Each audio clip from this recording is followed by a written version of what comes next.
Hi guys, welcome to your channel in rational English classes. आपका स्वागत है rational English classes में।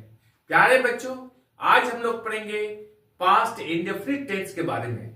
Past indefinite tense को हम लोग सिंपल पास्ट टेंस भी कहते हैं। प्यारे बच्चों, आज का वीडियो बहुत मजेदार है, शानदार है। यदि आप टेंस को समझ लेते हैं तो आपको आगे बहुत आसानी होगी, लिखने में, पढ़ने में, बोलने में, वॉइस में, नरेशन में, हर जगह आपको बहुत लाभ होगा, बहुत फायदा होगा और अंग्रेजी सीखने में आपको आसानी होगी। सबसे पहले हम लोग ये समझें कि सिंपल पास्ट टेंस किसे कहते हैं। हम कैसे समझेंगे ये सिंपल पास्ट टेंस का सेंटेंस है, इसका क्या बनाने का रूल है, हम लोग इसको कैसे बनाएंगे, इसके बारे में हम लोग समझेंगे बिल्कुल उदाहरण के द्वारा, ताकि हम लोगों को स्पष्ट रूप से समझ में आ जाए। साथ ही साथ हम लोग ये भी पढ़ेंगे कि बिहार बोर्ड इंटरमीडिएट के एग्जामिनेशन में इससे रिलेटेड अर्थात simple past tense related questions कैसे आता है और कैसे आया भी है, हम लोग इसको सॉल्व करेंगे। इसलिए प्यारे बच्चों, आप वीडियो को अंत तक देखिए, चैनल को लाइक और सब्सक्राइब कर दीजिए ताकि हर वीडियो का नोटिफिकेशन आपको मिलता रहे। प्यारे बच्चों, आपसे विनती है, रिक्वेस्ट है कि आप अवश्य चैनल को लाइक और सब्सक्राइब कर दीजिए। यदि आप लाइक, सब्सक्राइब, शेयर कर देते हैं तो इससे मेरा हौसला बढ़ता है और उत्साह बढ़ जाता है, मनोबल बढ़ जाता है। यही आपसे विनती और प्रार्थना है। चले हम लोग शुरू करते हैं। Past indefinite tense.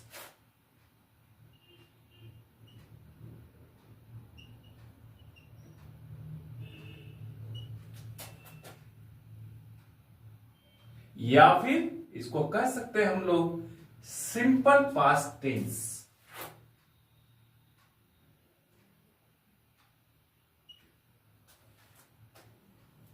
सबसे पहले हम लोग ये समझेंगे कि इसका डेफिनेशन क्या है। हम किसे कहेंगे पास्ट इंडेफिनिट टेंस या फिर सिंपल पास्ट टेंस किसे कहते हैं। याद रखिएगा, वह काम जो बीते हुए समय में साधारण रूप से या फिर मामूली तौर पर किया जाए उसे हम लोग सिंपल पास्ट टेंस अर्थात पास्ट इंडेफिनिट टेंस का सेंटेंस कहेंगे। The action which was done simply और in ordinary manner in past time is called past indefinite tense और सिंपल पास्ट टेंस। हम समझ गए कि इसका क्या डेफिनेशन है। अब हम लोग समझेंगे कि इसका क्या पहचान है, हम लोग कैसे समझेंगे ये सिंपल पास्ट टेंस का सेंटेंस है। प्यारे बच्चों, बहुत आसान तरीका है और इसका नियम भी बहुत आसान है। जिस हिंदी सेंटेंस के अंत में ये पहचान कहिए या फिर आइडेंटिफिकेशन कहिए, था, थे, थी या फिर या, ए, ई हो, जिस हिंदी सेंटेंस के अंत में था, थे, थी या ये, ई हो, इनमें से कोई भी हो तो उसे हम लोग पास्ट इंडेफिनिट का सेंटेंस कहेंगे। अब हिंदी में हम लोग समझ लेते हैं उदाहरण के साथ। वह आया था, हम लोग गए थे, सीता आई थी। वह आया, हम लोग गए, सीता पढ़ी। देखिए, सभी सेंटेंस के अंत में था, थे, थी या ए, ई है। ऐसे सेंटेंसेस को हम लोग पास्ट इंडेफिनिट का सेंटेंस कहेंगे। हम लोग गए थे या फिर हम लोग गए, इसका दो पहचान है। जिसमें हिंदी सेंटेंस के अंत में ये शब्द रहे तो हम लोग उसे सिंपल पास्ट टेंस या पास्ट इंडेफिनिट का सेंटेंस कहेंगे। स्पष्ट हो गया? ये आइडेंटिफिकेशन या पहचान को हम लोग समझ गए। अब प्यारे बच्चों, इसका बनाने का नियम क्या है, रूल क्या है? रूल है सब्जेक्ट प्लस वर्ब टू। सबसे आसान, सबसे इजी ये जो है रूल है पास्ट इंडेफिनिट टेंस का ही है। टेंस में जितना भी स्ट्रक्चर्स है, सबसे आसान स्ट्रक्चर पास्ट इंडेफिनिट टेंस का है, सब्जेक्ट प्लस वर्ब टू। कुछ लोग ऑब्जेक्ट देते हैं, प्यारे बच्चों ऑब्जेक्ट भूल से भी नहीं दीजिएगा, नहीं तो फिर कंफ्यूजन में पड़ जाएगा। यदि मैं कहता हूं subject plus verb two plus object देते हैं, इसका अर्थ यह है, ये पैटर्न है, ये हर हाल में आपको देना होगा। लेकिन यदि आप इसको फॉलो करते हैं तो जहां पर इंट्रांजिटिव वर्ब रहे तो वहां पर हम लोग ऑब्जेक्ट कहां से देंगे, क्योंकि वो बिना ऑब्जेक्ट का ही अर्थ देता है। लेकिन ट्रांजिटिव वर्ब में ऑब्जेक्ट लगता है, तो इसलिए हम लोग यहां देते हैं क्या कि जहां ऑब्जेक्ट लाएगा वहां पर हम लोग देंगे, जहां नहीं आएगा नहीं देंगे। तो इसलिए सब्जेक्ट प्लस वर्ब टू। अब इंट्रांजिटिव वर्ब किसे कहते हैं? जैसे ईट हुआ ट्रांजिटिव वर्ब, उसमें ऑब्जेक्ट लगता है। ही एट, वो खाया था, क्या खाया था? ही एट ए रसगुल्ला, वो रसगुल्ला खाया था। ये क्या हुआ? एट ट्रांजिटिव वर्ब हो गया। सीता हंसी, इसमें ये हंसी यानी सीता लाफ्ड, लाफ क्या है? इंट्रांजिटिव वर्ब है, ये बिना ऑब्जेक्ट का ही अर्थ देता है। तो यहां पर हम लोग ऑब्जेक्ट नहीं लगा सकते हैं। सीता लाफ्ड, ये तो अर्थ पूरा हो गया, कंप्लीट हो गया, तो ऑब्जेक्ट कहां गया? तो यहां ऑब्जेक्ट देने की आवश्यकता नहीं है, बिना ऑब्जेक्ट का इंट्रांजिटिव वर्ब अर्थ देता है। इसलिए प्यारे बच्चों हम लोग आज यहीं तक समझते हैं कि सब्जेक्ट प्लस वर्ब टू, आवश्यकता पड़ेगा तो हम देंगे ऑब्जेक्ट, नहीं पड़ेगा तो नहीं देंगे ऑब्जेक्ट। यदि हम इसको लिखते हैं subject plus verb two plus object, तो याद रखिएगा प्यारे बच्चों, ये टीचर को कहना होगा या किताब में लिखना होगा कि हम इंट्रांजिटिव वर्ब में ऑब्जेक्ट नहीं लगा सकते हैं, केवल यह ट्रांजिटिव वर्ब के साथ ही ऑब्जेक्ट रखता है। इस कंसेप्ट को भी समझ गए आप। तो इसका रूल क्या है? Subject plus verb two. Example क्या है? ही एट, सी केम। ही एट, वो खाया था या फिर वो खाया। सी केम, वो आई थी या फिर वो आई। क्लियर हो गया?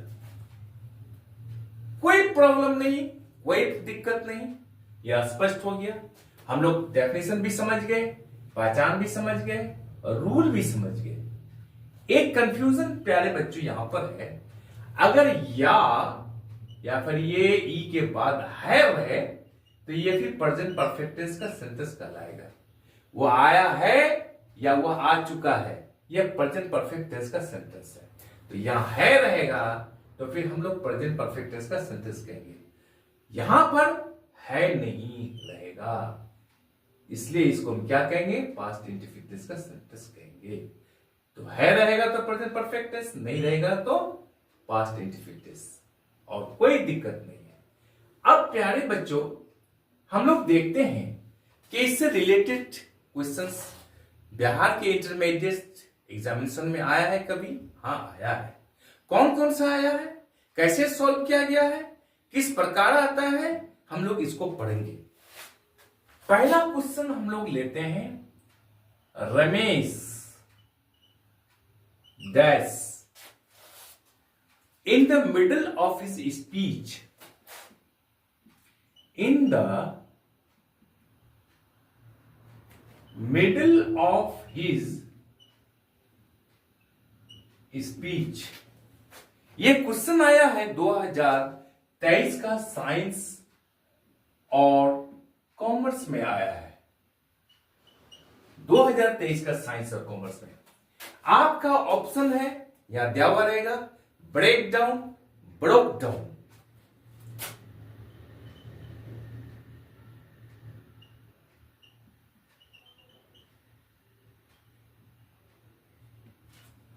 ब्रेकिंग डाउन,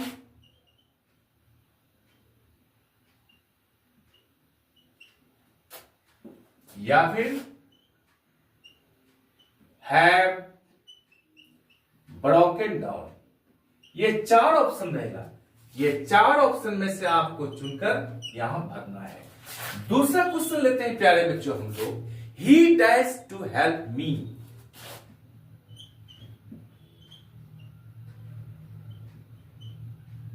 ये क्वेश्चन आया है प्यारे बच्चों, हम लोग देखेंगे कब आया है, 2022 का साइंस और कॉमर्स में आया है।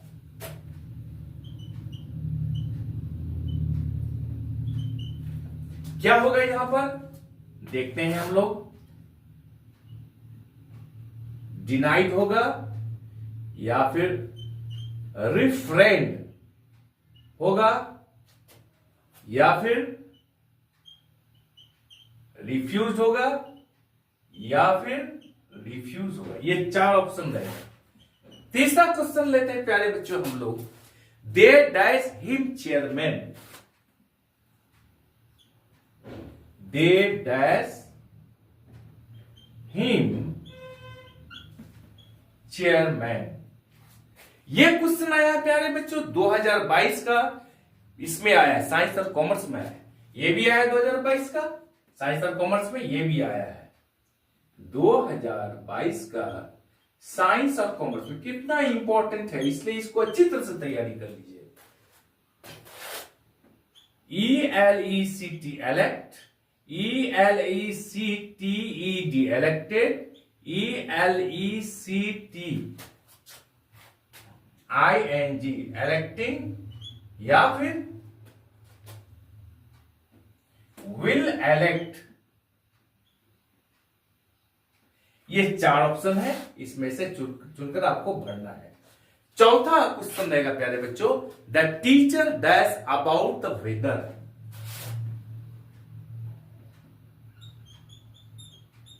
The teacher dash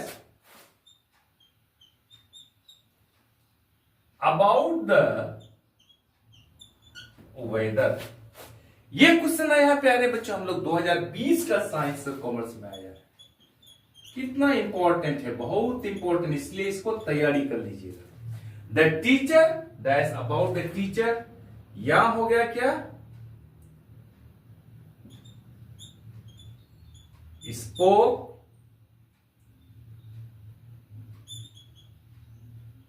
talked, told, said.